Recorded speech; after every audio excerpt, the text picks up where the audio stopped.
Assalamualaikum warahmatullahi wabarakatuh. Selamat pagi pemirsa, apa kabar Anda hari ini? Beragam informasi penting dan menarik akan kami sajikan untuk Anda. Bersama saya Nofri Afandi, inilah Kabar Sumatera.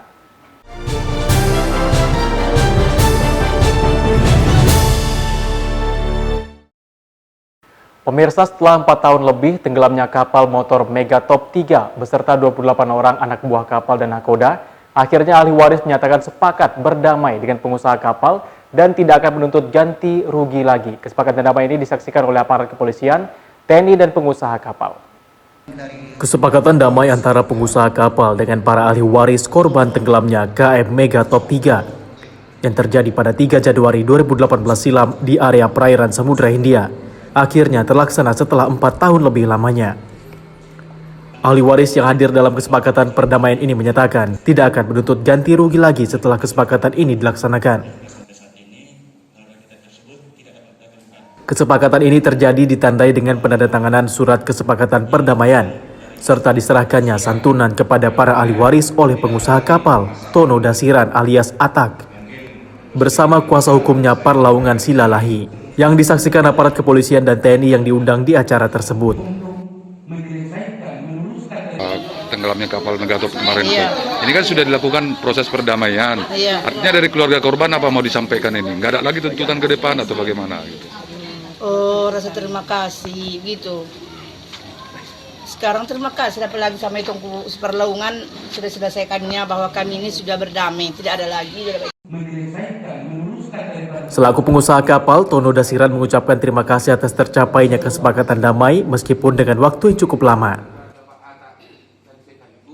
Upayakan hati ke hati baru pertemuan ini hari. Itulah yang sebesar saya turut berduka cita yang bisa saya sampaikan. Untuk diketahui tragedi tenggelamnya KM Megatop 3 pada 3 Januari 2018 silam sebanyak 28 ABK dan nahkoda kapal tenggelam dan hanya 1 ABK yang masih ditemukan. Dari Kabupaten Tapanuli Tengah, Sumatera Utara, Syaren Situmorang, TV One mengabarkan.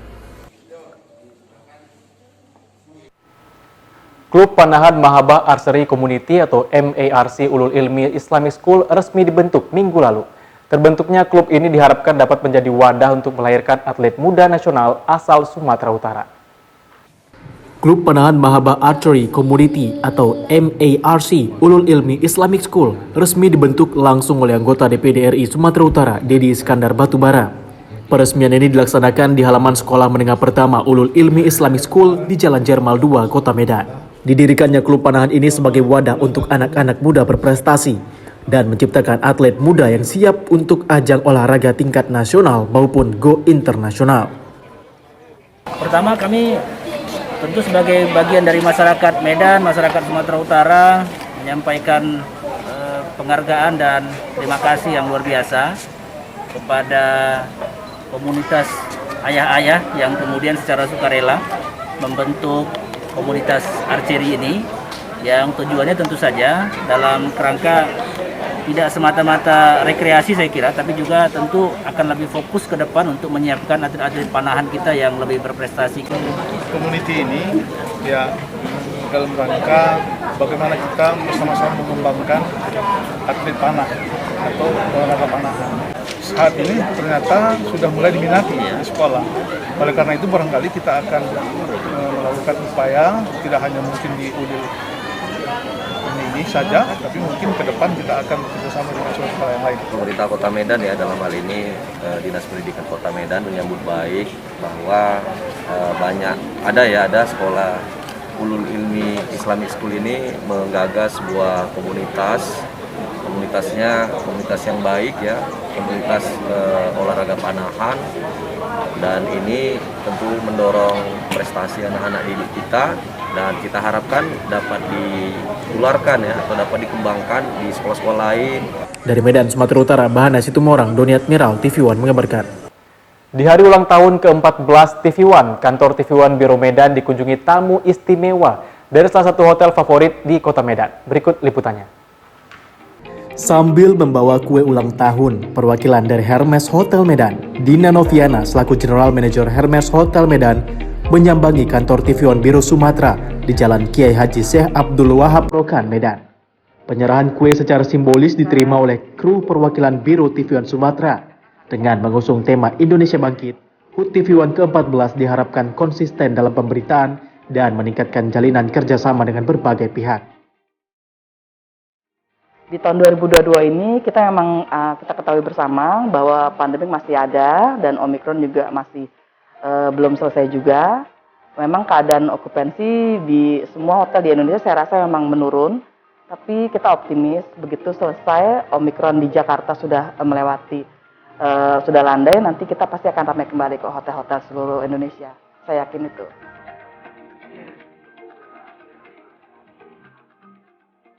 Ya, kita memang mempunyai strategi walaupun dalam keadaan pandemik, tapi kita tetap harus membuat acara-acara seperti acara dinner atau acara-acara promo-promo kita juga bekerja sama dengan pihak-pihak luar travel agent atau dengan online travel agent ataupun dengan juga ya dengan salah satunya dengan TV One seperti itu.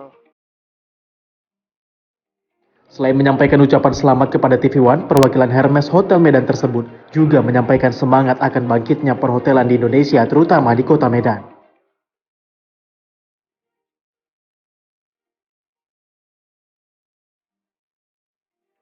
Kami dari Hermes Palace Hotel Medan mengucapkan selamat ulang tahun untuk TV One yang ke-14.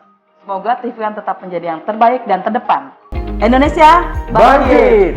Dari Medan, tim TV One mengabarkan. Panti Asuhan Grace House melaksanakan peletakan batu pertama pembangunan di Jalan Sekanauli, Kelurahan Bane, Kecamatan Siantar Utara, Kota Pematang Siantar, Sumatera Utara. Acara itu pun berjalan sukses dan lancar. Setelah menunggu penantian yang panjang, Panti Asuhan Grace House akhirnya memulai pembangunan gedung sendiri yang diperuntukkan bagi anak laki-laki yang tinggal di Panti Asuhan itu. Pelaksanaan peletakan batu pertama pembangunan gedung Panti Asuhan ini digelar pada Jumat 18 Februari 2022 kemarin. Diawali dengan ibadah bersama yang dipimpin oleh Gembala Gereja, diikuti seluruh tamu dan undangan serta anak-anak Panti Asuhan. Usai prosesi ibadah, hadirin tamu dan undangan kemudian melakukan peletakan batu pertama. Diawali oleh Gembala Gereja, pendiri Panti Asuhan, tokoh masyarakat, mewakili Kapolres Pematang Siantar, mewakili Kejaksaan Negeri Pematang Siantar, mewakili Universitas Simalungun dan Universitas Evarina Pematang Siantar. Panti Asuhan Grace House merupakan panti asuhan yang dipimpin oleh Pendeta Tuyuzi Soki Late STH beserta istri. Berdiri sejak tahun 2015 silam dan saat ini telah mengasuh 24 anak-anak panti asuhan yang terdiri dari latar belakang dan suku yang berbeda. Sejak berdiri 7 tahun silam, Panti Asuhan Grace House sebelum dilaksanakannya pembangunan masih belum memiliki bangunan sendiri untuk rumah tinggal. Menurut Pendeta Tuyuzi Soki Lase, sejak berdirinya Panti Asuhan ini, ia beserta istri berupaya memberikan tempat tinggal yang baik, asupan makanan dan pendidikan bagi anak-anak Panti Asuhan, meski harus menyewa rumah untuk dijadikan tempat hunian. Ya, terima kasih. Tentunya banyak harapan kami ya tentang dana yang kami butuhkan untuk kelangsungan pembangunan Panti Asuhan Grace House, secara khususnya asrama laki-laki. Dan sampai saat ini proses pembangunannya sedang berlangsung. Kami sangat membutuhkan dukungan dari Bapak Ibu, ya baik dalam dana maupun dalam bentuk dukungan apapun. Kami dari Panti Asuhan Grace House memohon dukungan doa dan dana untuk kebutuhan sehari-hari dan untuk pembangunan Panti Asuhan Grace House. Dari Pematang Siantar, Sumatera Utara, Daud Sitohang, TV One mengabarkan. Warga Kecamatan Pelakat Tinggi, Musi Banyuasin, Sumatera Selatan beramai-ramai menduduki lahan perkebunan kelapa sawit. Warga meminta kepada pihak perusahaan untuk segera mengembalikan lahan mereka yang sudah puluhan tahun diserobot oleh perusahaan kelapa sawit tersebut. Warga Desa Sukamaju, Kecamatan Pelakat Tinggi, Musi Banyuasin, Sumatera Selatan beramai-ramai mendatangi perkebunan kelapa sawit PT Bina Sain. Warga terpaksa menduduki lahan perkebunan kelapa sawit akibat pihak perusahaan yang belum mengganti rugi lahan warga yang ditanami kebun kelapa sawit oleh pihak perusahaan. Terdapat 600 hektar lahan warga yang resmi dan bersertifikat sejak tahun 1981 yang pernah digarap oleh warga. Kini ditanami kebun kelapa sawit tanpa ada ganti rugi oleh pihak perusahaan. Sebanyak 600 hektar lahan warga ini merupakan lahan jatah transmigrasi yang diberikan pemerintah untuk warga transmigrasi dari Pulau Jawa. Iya, buka lahan. Dibuka lahan oleh warga dengan sertifikat ini. Iya. Terus kenapa sekarang? Nah, karena posisi perusahaan itu mengakui dia katanya pembelian, tapi masyarakat tidak merasa dibayar. Jadi diganti rugi, Pak. Artinya diserobot oleh perusahaan ya? Iya, iya. Terus Bapak sendiri selama ini hasilnya gimana tanah ini? Nah, sementara waktu itu saya tidak tahu, hasilnya diambil PT perusahaan. Waktu itu izin nggak perusahaan dengan Bapak? Tidak. Dengan warga ini? Tidak. Berapa hektar banyaknya nih, Pak? Sekitar kurang lebih 600. Puluhan tahun tak ada ganti rugi oleh pihak perusahaan, warga terpaksa memberikan kuasa lahan mereka yang digarap oleh perusahaan PT Binasain untuk dimediasi atau dibawa ke ranah hukum. Dan ini mereka sudah berapa kali melakukan mediasi tapi tidak berhasil, namun mereka tetap pada pendirian dari pihak PT melakukan penyerobotan ini. Entah siapa yang salah, apakah pihak pertanahan atau pihak perkebunan atau izin ininya. Karena ini keluarnya adanya hak izin lokasi, kemudian hak izin guna usaha. Kalau itu memang benar, kenapa mereka mengeluarkan izin usaha dan izin lokasi pada mereka yang punya sertifikat? Ya. Ini sudah resmi, Pak. Ya, itu ada berapa hektar semuanya nih, lahannya nih? Sudah lebih kurang 600 hektar, Pak. Itu yang harus kita perjuangkan. Warga meminta kepada pihak perusahaan PT Binasain untuk segera memberikan ganti rugi lahan warga. Sementara pihak perusahaan PT Binasain belum memberikan keterangan terkait penyerobotan lahan warga tersebut. Dari Musi Banyuasin, Sumatera Selatan, Puja Kusuma, TV One mengabarkan. Ratusan masyarakat Kabupaten Batubara antusias ikuti vaksinasi pada gebiar vaksin yang digelar secara serentak dalam rangka memperingati Isra Mi'raj. Acara tersebut pun diisi dengan bakti sosial dengan membagikan sembako kepada para lansia yang telah divaksin. Gebiar vaksin ini digelar di Kecamatan Seibalai, Batubara dengan ditinjau langsung Bupati Batubara Zahir bersama Kapolres Batubara AKBP Jose DC Fernandes, Ketua DPRD M. Syafi'i, Kepala Dinas Kesehatan Batubara Wahid Kusairi, serta Camat Seibalai Waliwala Sagala. Bupati Batubara Zahir mengatakan gebiar vaksin ini digelar secara serentak di Batubara atas kerjasama semua pihak terkait. Vaksinasi yang ditargetkan untuk para lansia ini pun diikuti antusias warga lainnya. Zahir berharap nantinya vaksinasi dosis 2 dan dosis 3 di Kabupaten Batubara dapat mencapai target yang diharapkan. Melalui Polres Batubara bersama pemerintah melaksanakan gebiar vaksin. Nah, momen ini kita ambil di hari besar, di hari peringatan Isra Mi'raj ini kita lakukan secara bersama-sama di Kabupaten Batubara. Alhamdulillah, target kita hari ini adalah vaksin untuk lansia dulu. Ya, nah, namun ada juga masyarakat umum yang datang, yang hadir ya dalam mensukseskan program vaksin ini. Nah, hadir bersama kami juga ada Pak Ketua DPRD, Pak Kapolres, Pak Dandim, semua pejabat TNI Polri juga hadir pada hari ini dan tokoh-tokoh masyarakat, camat, kepala desa, kepala dusun.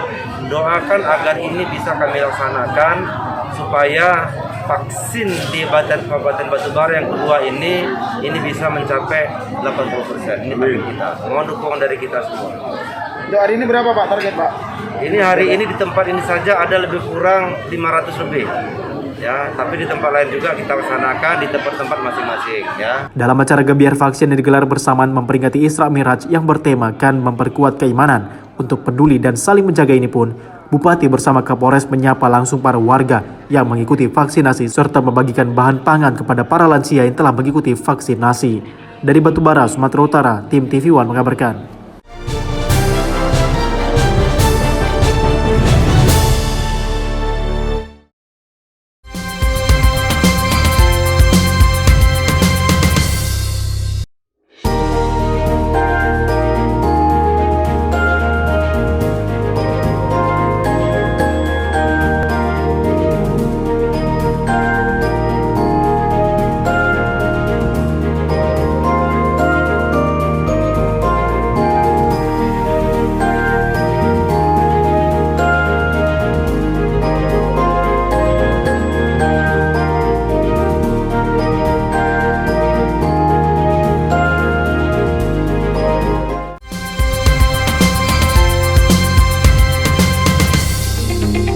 Saya Insinyur Ilhamuddin, Ketua Asosiasi Karaoke, Resto dan Hotel Batu Raja, mengucapkan selamat hari ulang tahun TV One yang ke-14. Semoga TV One tetap jaya dan menjadi mitra usaha pemberitaan yang objektif serta berimbang.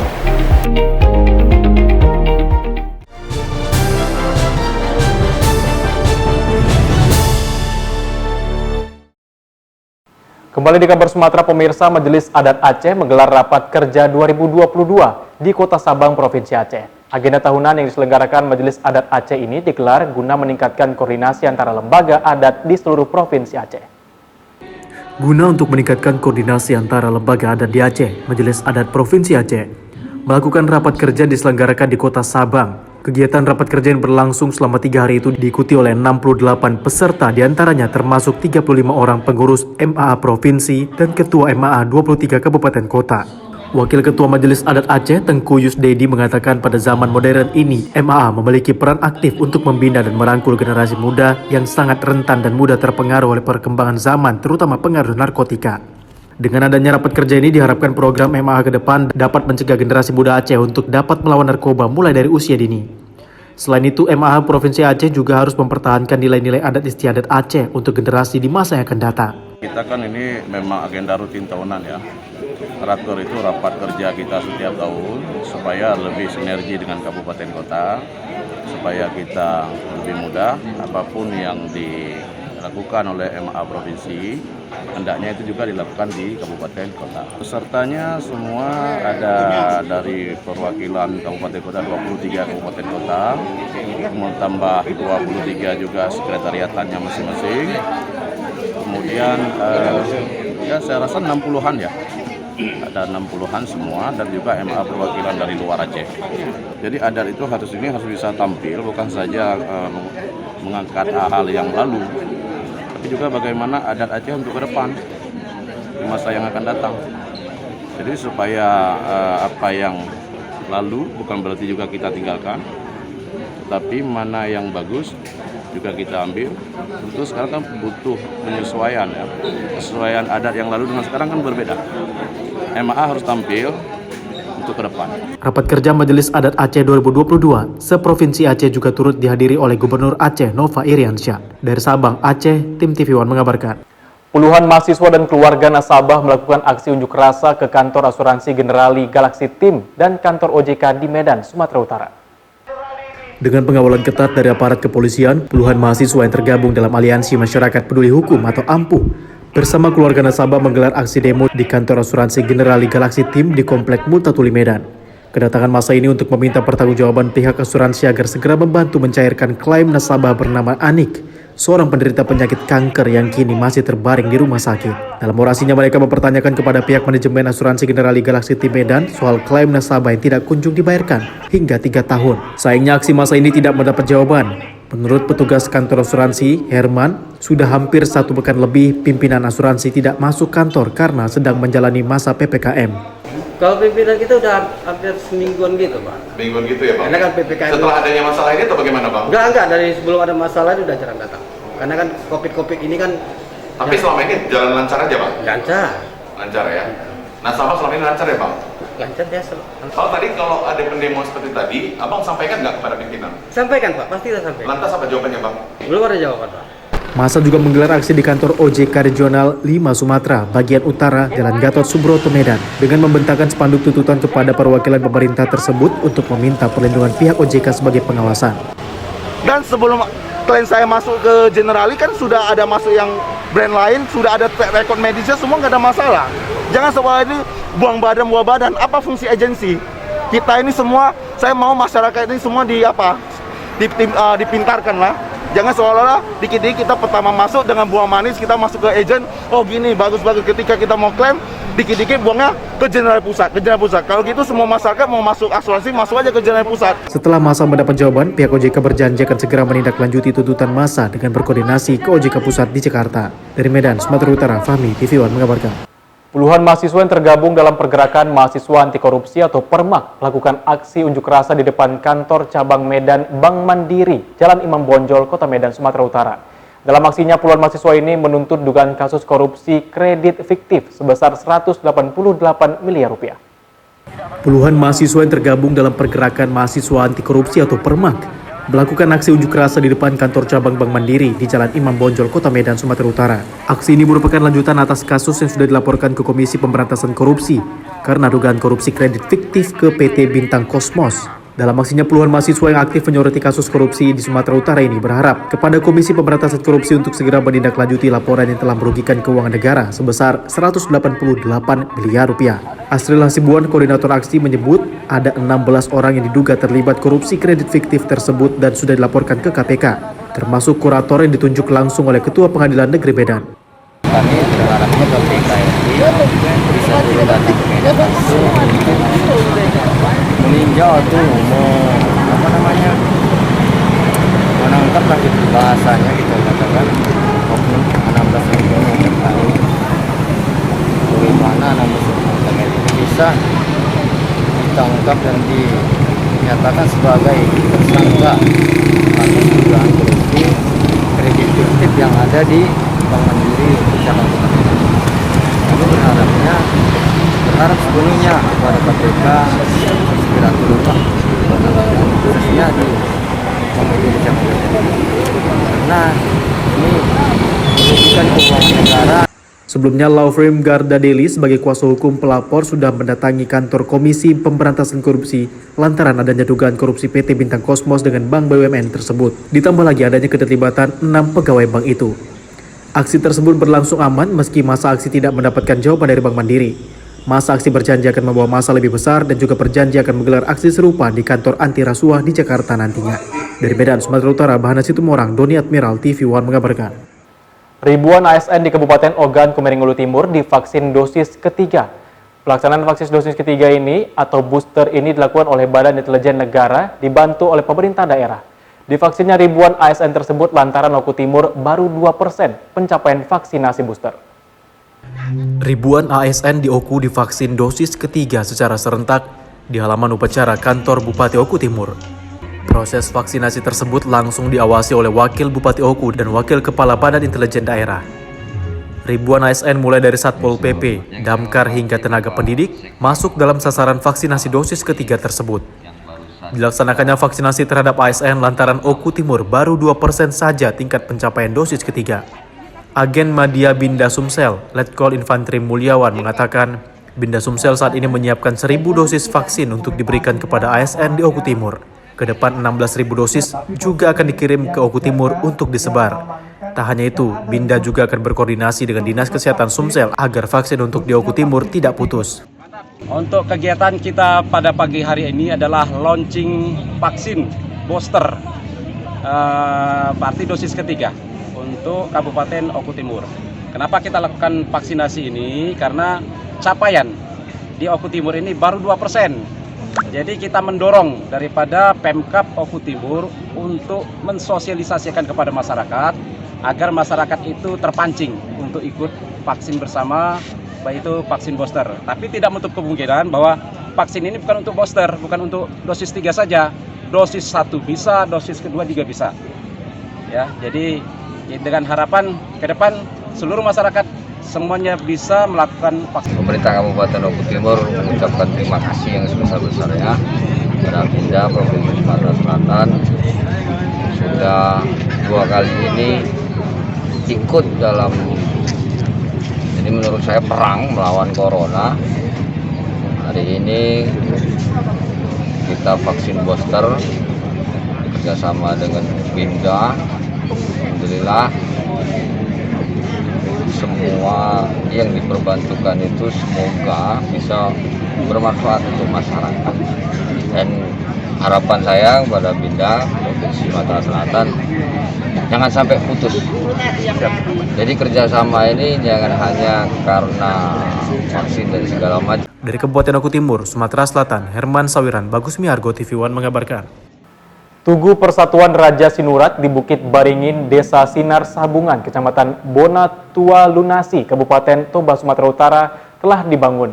Selain pemersatu marga, juga dapat menjadi ikon wisata budaya unggulan, meningkatkan ekonomi masyarakat, dan peningkatan pendapatan asli daerah Kabupaten Toba. Lokasi pembangunan tugu seluas 4 hektar yang berada di puncak bukit ini sangat menjanjikan untuk tujuan wisata. Nantinya tidak hanya dikunjungi oleh keturunan marga Sinurat, yang memiliki 15.000 kepala keluarga di Indonesia, namun juga terbuka untuk umum.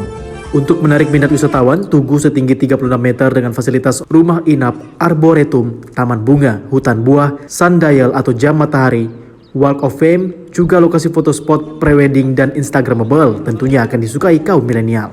Mula Tua Sinurat berharap dengan tahap awal pembangunan ini atau peletakan batu pertama akan lebih mempererat persatuan marga Sinurat dan meningkatkan ekonomi sekitarnya melalui kunjungan wisata nantinya. Seperti pada umumnya, hubungan marga, kalau kita membuat suatu tugu, itu tentu untuk sebagai lambang pemersatu dari seluruh penopar, di mana yang akan kita panakok saring-saring tua-tua itulah pinoparnya kami, supaya dari seluruh Nusantara atau dimanapun di dunia ini bisa menjadi sebagai lambang pemersatu. Sekretaris Panitia Parlinggoman mengatakan pembangunan ini bukan semata untuk marga Sinurat, lebih tepatnya mendukung pemerintah dalam mengembangkan pariwisata, di mana Kabupaten Toba merupakan kawasan strategis pariwisata nasional, sehingga lokasi ini akan dikenal di Indonesia dan luar negeri dengan lokasinya yang strategis. Pembangunan Tugu Raja Sinurat ini dibangun tidak hanya sekedar sebagai identitas ataupun pemersatu marga Sinurat, tapi juga bertujuan untuk sebagai ikon pariwisata. Kenapa? Karena kita tahu sekarang Danau Toba menjadi salah satu super prioritas tujuan destinasi pariwisata. Oleh karena itu, Dolok Baringin ini yang berada persis di depan pegunungan Bukit Barisan, dan kemudian dia berada di tanah tinggi, dan kalau kita melintas dari Jalan Lintas Sumatera, itu nanti posisi Tugu sangat strategis. Dari Kabupaten Toba, Sumatera Utara, Daud Sitohang, Nimrod Sirait, TV One mengabarkan. Dalam memperingati Isra Mi'raj Nabi besar Muhammad SAW, ribuan warga di Desa Rantau Panjang, Musi Banyuasin, Sumatera Selatan menggelar ritual bersih diri, yakni seluruh warga desa beramai-ramai melakukan gunting rambut secara massal yang disaksikan oleh para ulama serta kiai desa setempat. Seperti inilah tradisi bersih diri yang dilakukan oleh seluruh warga yang ada di Desa Rantau Panjang, Kecamatan Lawang Wetan, Musi Banyuasin, Sumatera Selatan. Ribuan warga dalam satu desa, terkecuali anak perempuan yang belum menikah, dilakukan pemotongan rambut secara massal. Pemotongan rambut ini dilakukan 1 tahun sekali, setiap memperingati Isra Mi'raj Nabi Muhammad SAW. Seluruh warga desa diwajibkan untuk memotong rambutnya yang dimulai dari pukul 6 pagi hingga pukul 6 sore dengan disaksikan oleh para ulama serta kiai desa setempat. Rangka peringatan Isra Mi'raj 1443 Hijriah dalam bulan puasa. Oh gitu. Ya. Ini dilaksanakan setahun sekali ya gimana? Nah, setahun sekali. Ini yang ikut gunting massal rame nih? Gak rame banget ini. Nah, sebagian udah pulang. Ini hampir satu desa ini. Seluruhnya ikut? Seluruhnya. Ibu-ibu? Ibu-ibu, anak-anak. Bapak-bapaknya semua digunting rambut? Setahun sekali ya Pak ya? Ini dalam rangka Isra dan Mi'raj, dan juga ini acara kegiatan tahunan. Tradisi ya Pak ya? Tradisi ya. Tradisi kita yang ada Rantau Panjang yang akan dilaksanakan turun nantinya ke depan tahun-tahun yang akan datang maupun yang sebelumnya. Ini yang ikut banyak Pak yang gunting ini Pak? Yang ikut ini lebih kurang seluruh jiwa ya masyarakat Desa Rantau Panjang ini udah jalan lebih kurang 1.000 lebih yang ikut di dalam kegiatan. Anak-anak? Baik anak-anak maupun ibu-ibu yang juga para orang tua. Semua digunting rambutnya? Dipotong. Harus ya Pak ya? Cukur dan dipotong. Tradisi pemotong rambut ini sudah turun-temurun hingga saat ini dilakukan warga. Warga yang berada di perantauan diwajibkan untuk pulang kampung mencukur rambut mereka dalam ritual suci diri di hari Isra Mi'raj ini. Dari Musi Banyuasin, Sumatera Selatan, Puja Kusuma, TV One mengabarkan.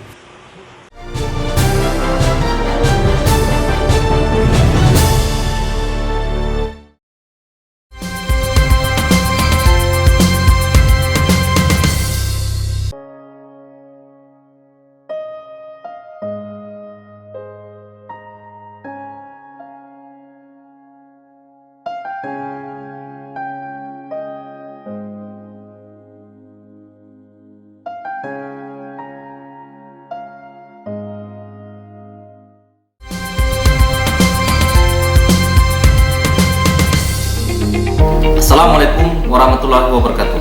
Saya Ahmad Kabul SHMH, Ketua IKADIN Ungkuraya. Pada kesempatan ini saya ingin mengucapkan selamat ulang tahun TV One ke-14. Semoga TV One tetap menjadi media terdepan dalam menyiarkan informasi, serta dapat mengedukasi permasalahan-permasalahan hukum yang ada di masyarakat. Terima kasih. Wassalamualaikum warahmatullahi wabarakatuh.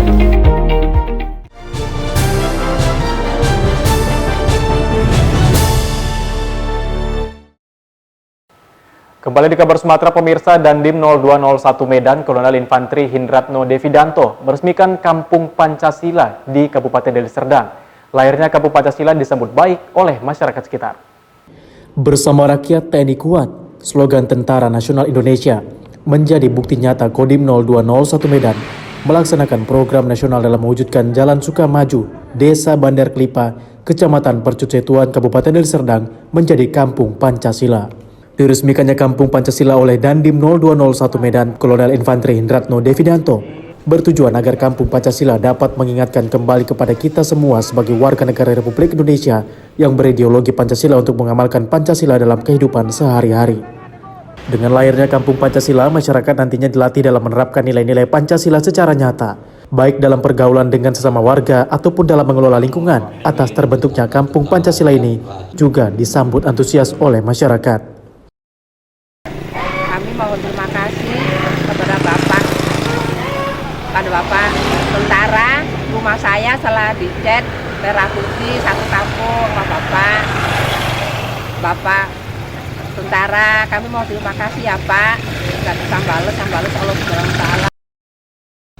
Kampung Pancasila ini adalah yaitu kita mengingatkan kembali sebagai warga negara kesatuan Republik Indonesia ya, yang berideologikan Pancasila untuk mengamalkan Pancasila dalam kehidupan sehari-hari.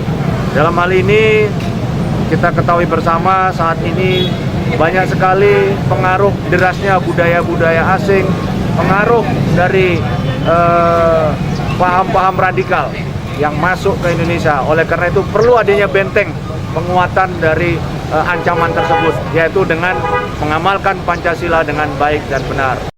Sebelum peresmian Kampung Pancasila diawali dengan upacara bersama tokoh masyarakat, tokoh agama, serta pemuda di lapangan Reformasi Bandar Klipa. Di lokasi itu juga diberikan sarana seperti pengecatan rumah warga, pondok baca, dan apotek hidup yang dapat digunakan oleh masyarakat. Dari Deli Serdang, Sumatera Utara, Fahmi, TV One mengabarkan. Pemerintah Kabupaten Mandailing Natal, Sumatera Utara menggelar MTQ Nasional ke-21 tingkat kabupaten di Kecamatan Sibau. Selain siar agama, Bupati Madinah Jafar Suhairi Nasution berharap keberkahan lantunan Kalam Ilahi bisa menyudahi pandemi COVID-19 dari negeri ini. Pelaksanaan Musabakoh Tilawatil Quran Nasional atau MTQN ke-21 tingkat Kabupaten Mandailing Natal digelar di Kecamatan Siabu, Mandailing Natal. Perlombaan seni baca Al-Quran ini resmi dibuka langsung oleh Bupati Mandailing Natal Jafar Suhairi Nasution. Turut hadir unsur Muspida serta Wali Kota Padang Sidempuan dan Ketua Tim Penggerak PKK Madinah. Peserta MTQN ke-21 merupakan kori-koriah perwakilan dari 23 kecamatan se-Kabupaten Mandailing Natal dengan total peserta sekitar 600 orang. Tema yang diusung pemerintah Kabupaten Mandailing Natal dalam pelaksanaan MTQ kali ini adalah Semangat MTQ, kita tingkatkan kecintaan masyarakat membaca, memahami, menghayati, dan mengamalkan isi kandungan Al-Quran. Sesuai tema yang diusung, Bupati Mandailing Natal berharap masyarakat Kabupaten Mandailing Natal bisa mengamalkan nilai-nilai yang terkandung dalam Al-Quran. Selain itu, keberkahan lantunan Kalam Ilahi dari para peserta diharapkan dapat menghindarkan daerah itu dari segala musibah termasuk COVID-19. MTQ ke-21 tahun ini, insya Allah bagaimana menumbuh kembangkan nilai-nilai Al-Quran. Kemudian sesungguhnya MTQ kali ini di tengah pandemi COVID-19, mudah-mudahan kita berharap bagaimana dengan kegiatan ini mampu menumbuh kembangkan rasa persaudaraan, rasa cinta tanah air, kemudian bagaimana keberkahan akan turun di Kabupaten Mandailing Natal.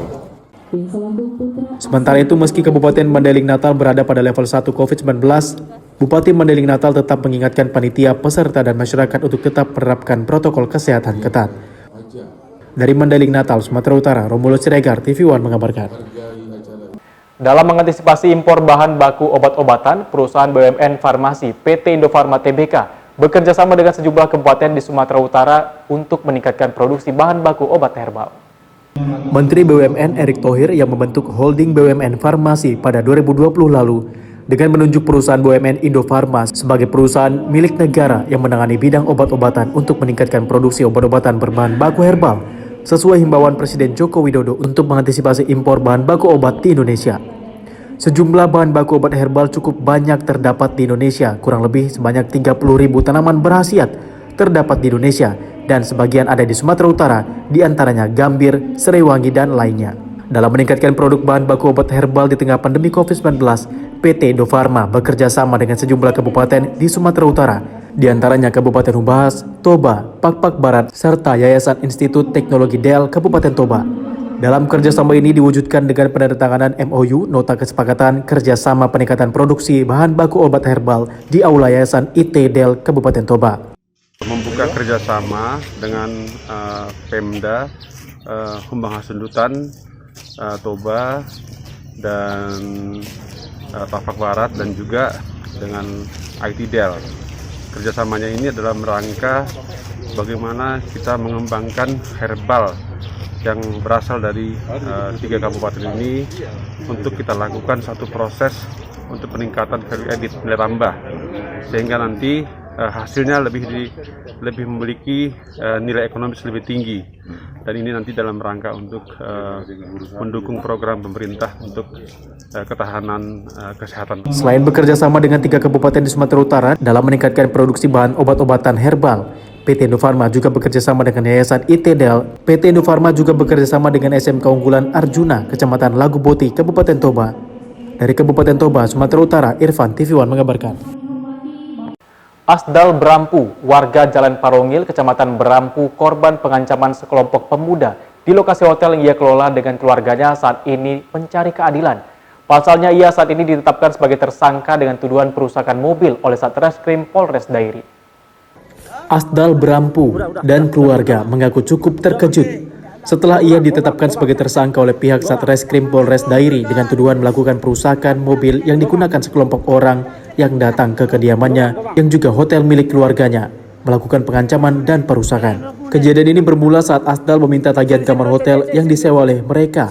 Merasa tidak senang ditagih, diduga dalam kondisi mabuk, mereka mendatangi hotel yang juga tempat tinggal Asdal Berampu dan keluarganya, kemudian melakukan perusakan dan pengancaman. Merasa dirinya terancam karena hendak ditabrak dengan mobil, Asdal sempat menyelamatkan diri.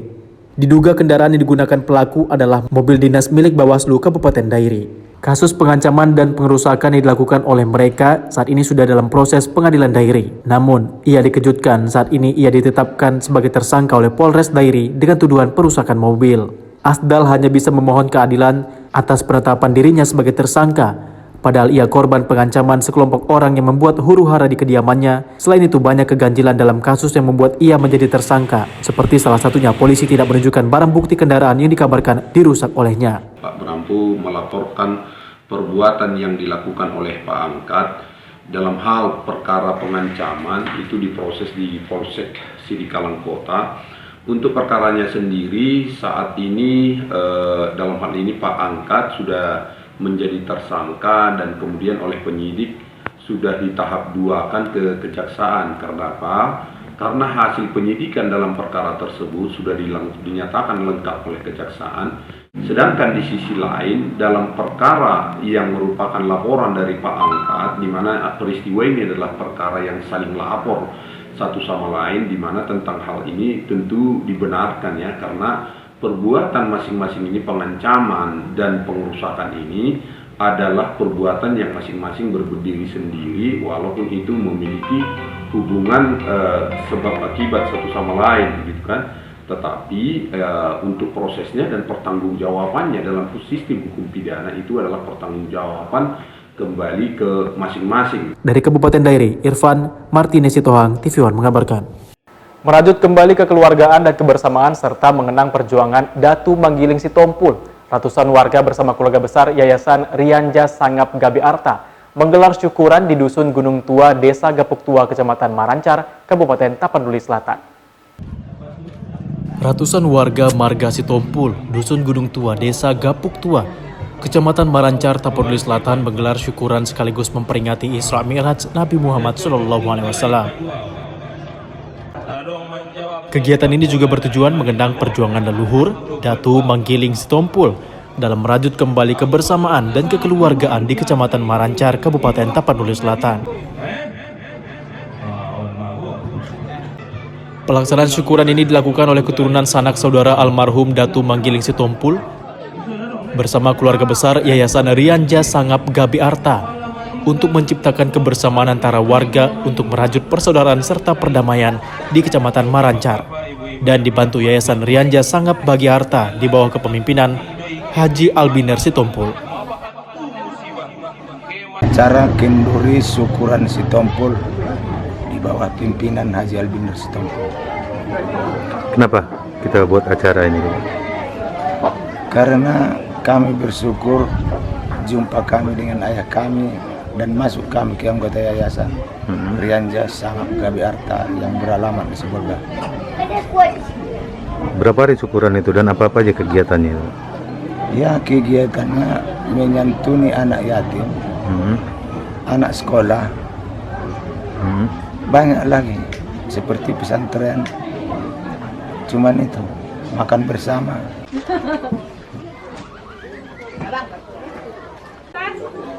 Sementara pahlawan Sitompul mengatakan kehadiran Yayasan Rianja Sangap Bagi Arta di tengah-tengah masyarakat sangat membawa berkah di Kecamatan Marancar.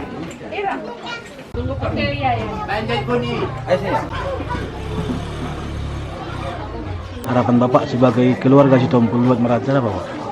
Waduh, luar biasa. Gak ada bandingannya. Gak ternilai dengan uang.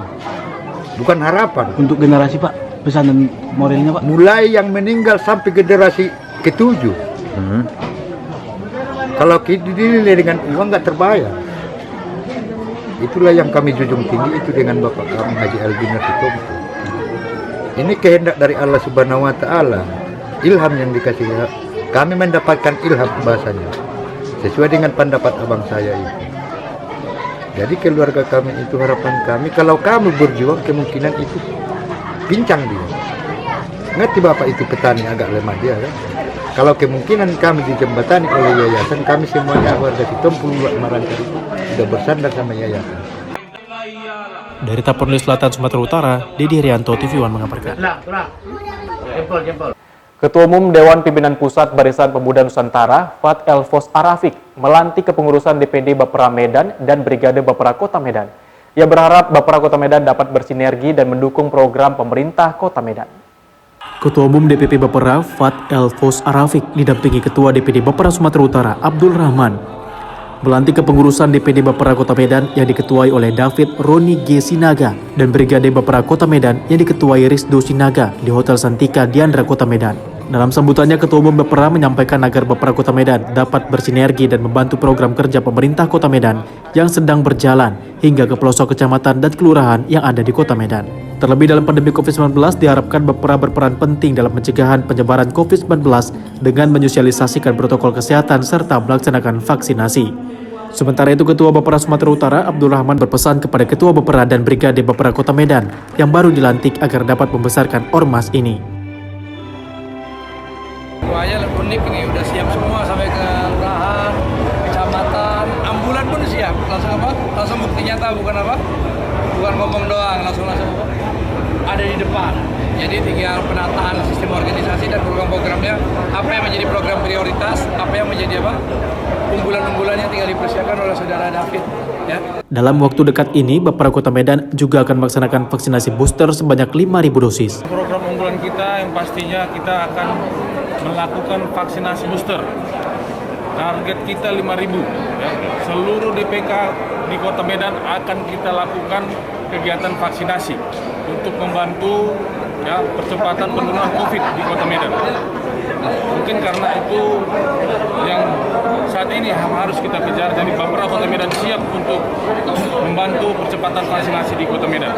DPD Bapera Kota Medan juga menyiapkan ambulan gratis untuk pelayanan masyarakat Kota Medan bagi yang membutuhkan. Dari Medan, Sumatera Utara, Bahana Situmorang, Doni Admiral, TV One mengabarkan. Informasi tadi sekaligus menutup jumpa kita pada hari ini. Tetap saksikan beragam informasi lainnya di tvnews.com dan kanal YouTube TV One News. Saya Nofri Afandi bersama kerabat kerja bertugas pamit undur diri. Wassalamualaikum warahmatullahi wabarakatuh dan sampai jumpa.